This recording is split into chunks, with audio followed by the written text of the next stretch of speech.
Baiklah, Assalamualaikum warahmatullahi wabarakatuh. Perkenalkan, nama saya Elsa Aprilia, NIM 2920008. Di sini saya akan menjelaskan tentang psikologi. Yang pertama, yaitu pengertian psikologi.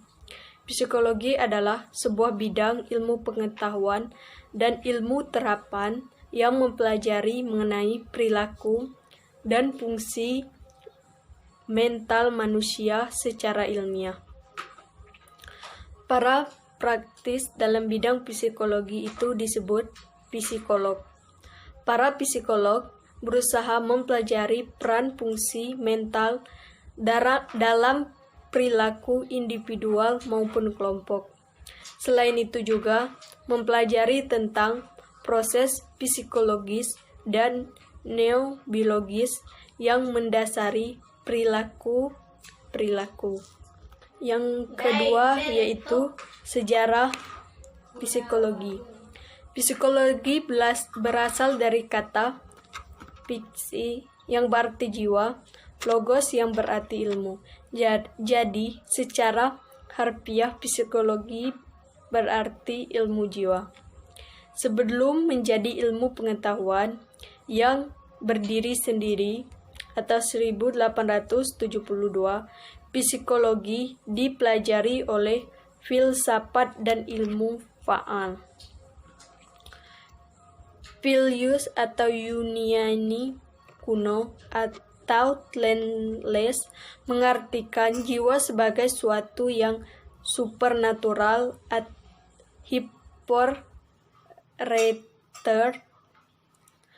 Beranggapan jiwa manusia dapat digolongkan ke dalam 4 tipe kepribadian berdasarkan cairan tubuh yang dominan. Yang pertama, tipe sanguinis atau riang, dominan marah. Yang kedua, tipe melankolis atau murung, dominannya sumsum hitam. Yang ketiga, tipe kolerik atau cepat bereaksi, dominannya sumsum kuning. Tipe flegmatik atau lembaga, dominannya lendir.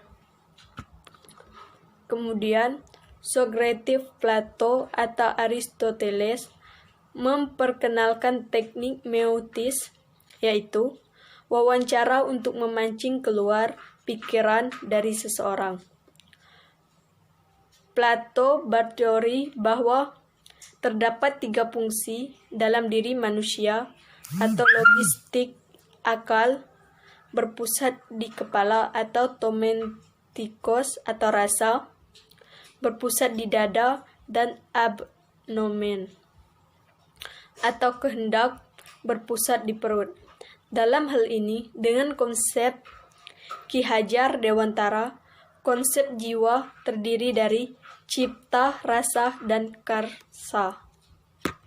Pada zaman Renaissance, zaman revolusi ilmu pengetahuan, menurut René Descartes, psikologi adalah ilmu tentang kesadaran, moto cognition organism. Saya berpikir, maka saya ada. Pada zaman pasca realisme atau era ilmu faal, khususnya fisik dan biologi, para ahli berpendapat bahwa jiwa erat kaitannya dengan susunan saraf dan refleks. Kemudian Circles atau Blaine menemukan saraf sensorik atau penginderaan dan saraf motorik yang mempengaruhi gerak. Dari penemuan itu timbulnya definisi psikologi yang mengaitkan dengan tingkah laku. Psikologi adalah ilmu pengetahuan dalam mempelajari perilaku manusia dalam hubungan dengan lingkungan. Unsur-unsur yang terkandung, yang pertama, ilmu pengetahuan, kumpulan pengetahuan yang tersusun secara sistematis dalam mempunyai metode tertentu. Kemudian, perilaku perbuatan baik cover atau tertutup atau over terbuka. Kemudian manusia atau objek material psikologi. Kemudian lingkungan, tempat di mana manusia itu hidup, menyesuaikan diri atau beradaptasi dengan alat yang sangat tangguh, yaitu akal budi. Kemudian metode dalam psikologi. Yang pertama, metode eksperimental. Yang kedua, observasi ilmi. Yang ketiga, sejarah kehidupan atau buku harian dalam biografi. Yang keempat, wawancara. Yang kelima, angket. Dan yang keenam, pemeriksaan psikologi atau psikoteres. Psikologi menjadi ilmu yang berdiri sendiri pada waktu didirikannya laboratorium psikologi pertama oleh Wilhelm Wundt pada tahun 1872 di Leipzig, Jerman. Cabang-cabang psikologi menurut apa? Yang pertama yaitu American Psychological Association pada 56 cabang dari psikologi. Elementisme atau struktur oleh Wundt mengutamakan penyelidikan struktur kejiwaan manusia. Jiwa manusia terdiri dari elemen penginderaan, perasaan, ingatan, dan semua elemen itu dihubungkan satu dengan yang lain oleh asosiasi. Kemudian fungsionalisme oleh wilayah Jamas atau Amerika Serikat mengutamakan fungsi jiwa, yaitu untuk menyesuaikan diri dengan lingkungannya. Teori dalam psikologi. Yang pertama, Mahaforme oleh James B. Watson mengutamakan perilaku terbuka yang langsung dapat diamati dan diukur. Perilaku selalu dimulai dengan adanya rangsangan sehingga dikenal dengan psikologis. Kemudian psikologis Gestalt oleh Max Wertheimer bahwa dalam pengembangan atau persepsi suatu situasi, rangsangan ditangkap secara keseluruhan, misalnya melihat mobil. Yang ketiga, psikoanalisis oleh Sigmund Freud menekankan pada alat ketidaksadaran. Ketidaksadaran berisi dorongan yang timbul pada masa kanak-kanak ditangkap sehingga muncul pada kesadaran dorongan terlarang. Ini adalah mulai seksual atau libido seksualis dan naluri agres atau tentator. Buktinya adalah mimpi, salah bicara, atau bahkan karya sendiri. Kemudian psikologis humanistik oleh Karl Ross dan Abraham Maslow. Paham yang mengutamakan manusia sebagai makhluk keseluruhan. Manusia dilihat sebagai tutorial yang unik yang mengandung semua aspek dalam diri dan seluruh berproses untuk menjadi dirinya atau aktualisasi diri. Kemudian metode dalam psikologis. Yang pertama, metode dalam psikologis. Untuk menyelidiki objek psikologi dibutuhkan metode. Yang kedua, objek psikologi sifatnya hidup dan dinamis, sehingga dibutuhkan metode yang sesuai dengan situasinya. Metode introspeksi terdiri dari intra, dalam, atau kelemahan. Subjektif, tidak tidur, mengungkapkan hal-hal yang pernah dialami. Subjek kekurangan istilah atau bahasa untuk mengembangkan proses kejiwaan yang di dalamnya. Misalnya, bahwa sadar yang tidak disadari tidak dapat diungkap bersifat subjektif karena adanya sugesti diri dalam luar. Misalnya, prasangka, harapan, interpretasi. Yang kedua, metode eksproksi.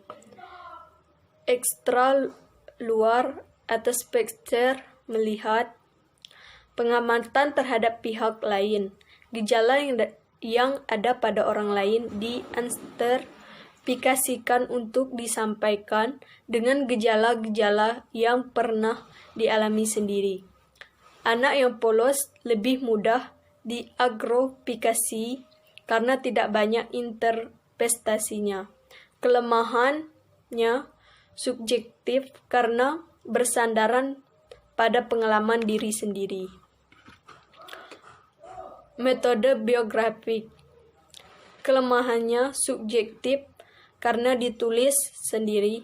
Banyak hal yang tertutup, hal yang negatif tentang malu untuk dituliskan. Gejala masa lalu yang ditulis terpengaruh introspeksi diri pada saat sekarang. Tidak semua orang mau membuat buku harian. Kemudian bios atau hidup, atau graf tulis. Biografi, riwayat hidup. Biografi yang ditulis sendiri adalah autobiografi. Data atas dasar ingatan terhadap peristiwa yang telah terjadi lama. 4. Metode pengumpulan bahan. Bahan yang dikumpulkan pertama, alat permainan, alat yang digunakan, dan bagaimana menggunakan atau situasinya wajar. Kemudian hasil karya subjek, konkret pekerjaan tangan, abstrak tulis atau tulis tangan, puisi, prosa, gambar pada anak kecil, karya gambar banyak, memberikan interpretasi kejiwaan. Kemudian metode eksperimen. Syarat penelitian eksperimen yang pertama, eksperimental harus dapat menetapkan saat timbulnya gejala yang hendak diteliti. Yang kedua, eksperimen harus mengikuti proses eksperimen seteliti mungkin. Tiap-tiap eksperimen harus dapat diulang kembali dalam situasi yang sama. Kelemahan, eksperimen pada objek yang harus sangat bervariasi. Tidak semua gejala kejiwaan dapat diteliti secara eksperimen. Situasi di dalam laboratorium tidak wajar. Gejala-gejala kejiwaan sukar diukur secara eksak. Munculnya metode diawali dari disaksikannya kebenaran dan renungan-renungan kejiwaan seseorang, sehingga diadakan percobaan-percobaan di lapangan dengan mendirikan laboratorium PSI, AD Leipzig, dan Wilhelm Wundt. Kesulitan yang dialami dalam penelitian eksperimen disebabkan karena tidak semua proses kejiwaan dapat diamati dan panca indera. 6. Metode tes. Tes yang digunakan harus menggunakan syarat. Yang pertama, valid, dapat mengungkap apa yang hendak diungkap. Yang kedua, refleks, dapat dipercakap keajakannya. Tes dapat dibedakan menurut fungsi, organisasi, objek yang ingin diselidiki, cara menjawab. Metode tes mendapat forum pada kontak bagi forum tes yang cara paling praktis untuk mengetahui keadaan testi atau individual dan klasik. Bagi yang kontrak, hasil tes sangat tergantung pada berbagai situasi yang selalu berubah. Pribadi manusia adalah tubuh, bulat, dan bukan merupakan kesimpulan dari berbagai aspek sehingga tidak dapat diungkap para aspek secara terpisah. Kemudian cara merespon tes sangat dipengaruhi pengalaman testi. Metode angket A secara lisan dan langsung. Wawancara dilakukan secara individual dan membutuhkan banyak waktu. Hal yang perlu diperhatikan dalam interview. Yang pertama, buatlah situasi tanya jawab sewajar mungkin. Yang kedua, siapkan segala macam-macam pertanyaan yang akan diajukan. Yang tiga, perhatikan sikap interview atau gugup, pucat, ragu tersebut. B. Secara tertulis dan tidak langsung. Dilakukan secara massal, tidak tergantung pada waktu. Yang pertama, konsulta tertutup, jawaban sudah tersedia. Kemudian konsulta terbuka, jawaban bebas. Kelemahan kuesioner. Yang pertama, tidak ada kontak langsung antara kuesioner dan kuesioneri. Yang kedua, kadang-kadang pertanyaan tidak jelas dan bersifat sugestif. Yang ketiga, banyak jawaban yang tidak valid dan tidak betul karena tidak adanya sanksinya. Kemudian metode case study merupakan campuran antara metode pengumpulan bahan dengan angket. Caranya dengan menelusuri masalah-masalah yang telah terjadi pada waktu lampau dari berbagai sumber yang dapat dipercaya. Dari data yang terkumpul, dianalisis, dan dihubungkan dengan keadaan sekarang yang dialami subjek. Kelemahan, tidak semua yang harus dapat dipercaya. Berbagai keterangan manusia sumber bersifat subjektif. Karena banyaknya data penelitian menjadi kabur terhadap persoalannya. Pengecekan data pada sumber-sumber lain sangat makan waktu dan tenaga. Metode klinis dilakukan pada subjek memiliki kelainan fisik. Teknis yang digunakan dengan interview dan teknik proyektis atau tes untuk mengetahui kepribadian. Dari data yang dianalisis dapat diagnosis sebagai berat kelainan praktis subjek. Metode observasi. Pengamatan yang dilakukan dengan sengaja merupakan tanggung jawab ilmiah dan sistematis, merupakan ciri-ciri kerja ilmiah terhadap aktivitas orang lain. Observasi non-pastis. Observasi tidak ikut serta dalam kegiatan yang dilakukan oleh observasi berlaku sebagai fenomena. Kelemahannya, perilaku observasi tidak wajar bila merasakan dirinya diamati.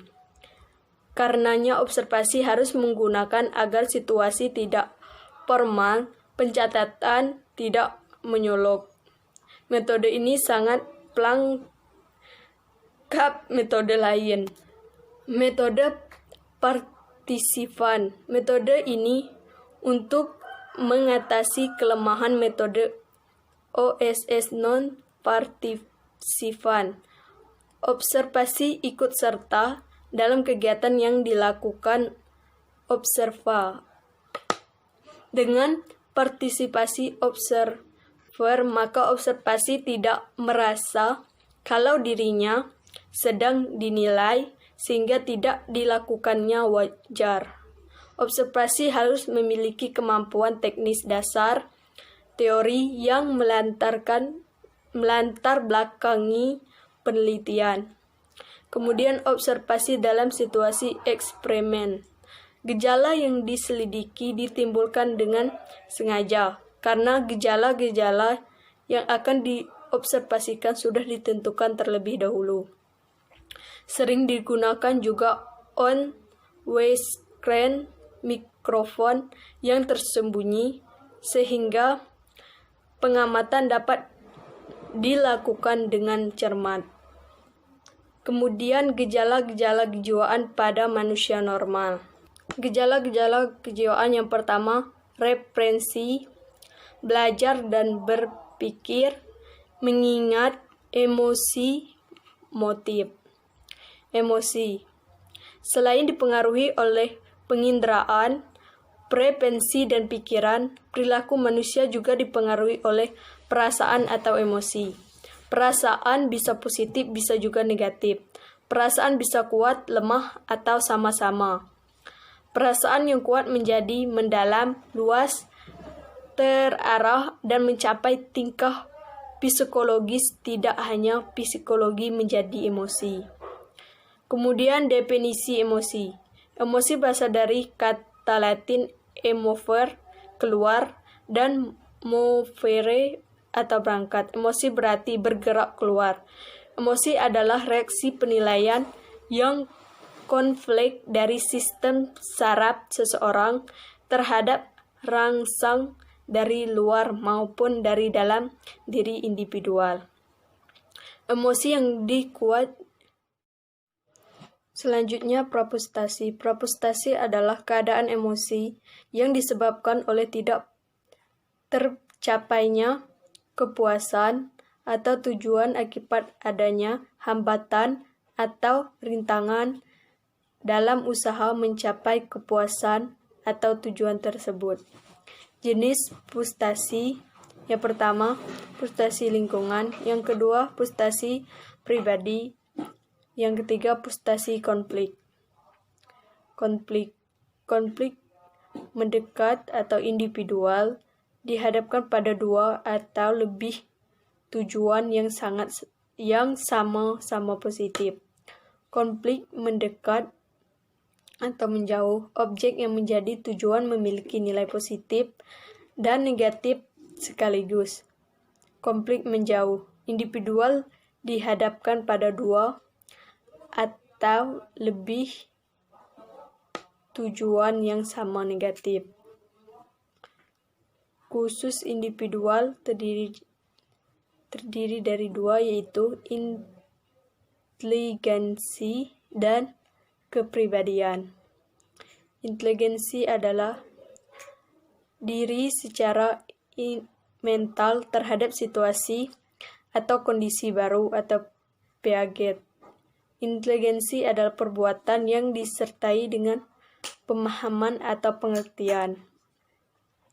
Atau Carl Buller. Inteligensi adalah kemampuan mental yang sangat umum yang antara lain melibatkan kemampuan akal, merencana, memecahkan masalah, berpikir abstrak, memahami ide yang kompleks, cepat belajar, dan belajar dari pengalaman.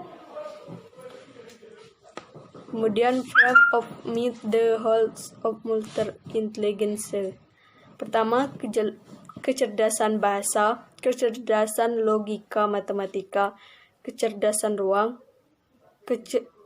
kecerdasan gerak tubuh, kecerdasan musik, kecerdasan antar pribadi, kecerdasan ke dalam diri. Ukuran inteligensi yang pertama, 1Q 10-110 normal. Yang kedua, 1Q di atas 110 di atas rata-rata. Yang kedua, EQ 120 ke atas superior. Yang ketiga, EQ 130 sangat superior. Yang keempat, EQ di atas 1140 jenius. EQ kurang 90 di bawah rata-rata. EQ di bawah 70 terbelakang atau MBC. EQ di bawah 55 sangat terbelakang atau idiot. Faktor inteligensi pertama faktor bawaan, yang kedua faktor luar atau lingkungan atau kebudayaan, yang ketiga interaksi faktor bawaan dan luar. Baiklah, sekian video dari saya atau penjelasan dari saya akhiri. Wassalamualaikum warahmatullahi wabarakatuh.